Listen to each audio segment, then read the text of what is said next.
tutakaoweza kukumbukwa nayo. Wakati huo mbunge wa Wajir Kaskazini Ibrahim Saney amewataka vijana kukataa kutumiwa kujinufaisha kisiasa na badala yake kukumbatia mazungumzo kama njia ya kutatua tofauti.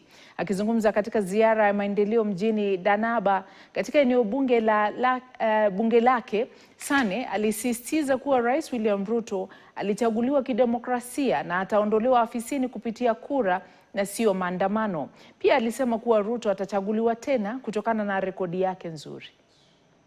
He came by the ballot and you can only remove him by the ballot. We can't have a coup. You can't say Ruto out. Ruto can only be out democratically. We are a democracy. I really don't know how our youth, the most enlightened, the most promising, can be misused for political motives. That is not good for this country. Mine is to plead with the youth. Give him the chance. Allow him to perform. If you feel you are dissatisfied, exercise your right to vote. Juhudi za kukabiliana na mabadiliko ya hali ya